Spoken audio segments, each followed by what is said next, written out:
Bang Rey, jika amnesti sudah diberikan dan sudah dipastikan Pak Hasto sudah bebas, apa yang bisa berdampak di dunia politik nasional saat ini? Ketika situasi sekarang bisa dikatakan antara setiap pihak adem gitu.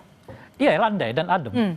Nah, jadi memang itu salah satu targetnya menurut saya, baik kepada pemberian amnesti kepada Pak Hasto maupun pemberian abolisi terhadap Tom Lembong.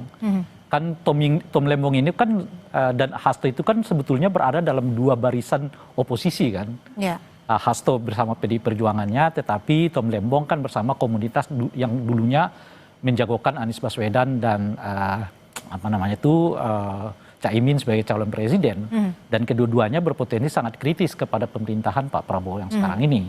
Dan di tengah di mana tadi disebutkan oleh Bung Kodari, Pak Prabowo sedang membutuhkan semacam kenyamanan politik di tengah begitu banyak tantangan di Republik ini gitu. Jadi sebetulnya dari kerangka politik apa yang dilakukan oleh Pak Prabowo ini tepat untuk saat ini gitu loh. Jadi amankan dulu Ibu Mega. Jadi kalau Anda menyebut Pak Prabowo membutuhkan kenyamanan politik, artinya di situasi saat ini Pak Prabowo merasa tidak nyaman?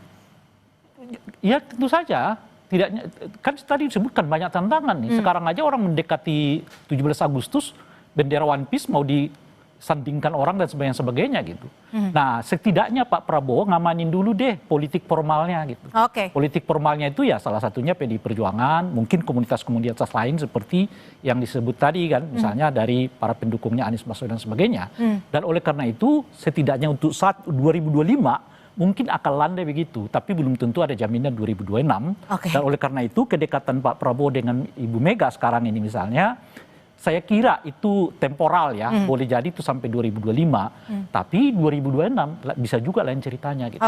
Bung Kodari, betul Pak Prabowo saat ini sedang membutuhkan kenyamanan politik sehingga memberikan amnesti kepada salah satu orang yang bisa dikatakan paling penting di PDI Perjuangan yang saat ini adalah oposisi. Ya, kembali lagi ya, analisanya itu adalah kepentingan bangsa dan negara secara keseluruhan.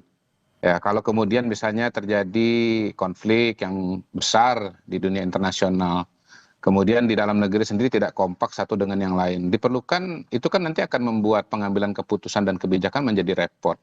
Ingat pada saat COVID tahun 2020, 2021, nah, salah satu yang bisa membuat pemerintah cepat mengambil keputusan, bisa mengusahakan antisipasi terhadap COVID mulai dari mendatangkan vaksin, kemudian melakukan pembatasan sosial, itu karena adanya kekompakan dari tokoh-tokoh dan elit-elit politik di dalam negeri.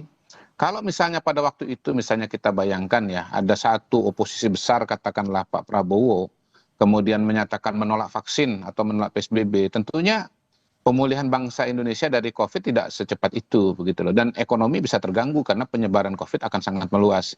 Nah, kita tentu belum tahu persis seperti apa dampaknya, tetapi bisa dikatakan bahwa kalau terjadi konflik di dunia internasional, mulai dari energi sampai pangan itu bisa mengalami hambatan gitu, dan kita membutuhkan percepatan untuk mengantisipasi masalah-masalah yang tadi saya sebutkan gitu. Jadi kita bukan bicara Pak Prabowo pribadi ya, kita bicara kepentingan bangsa dan negara Indonesia.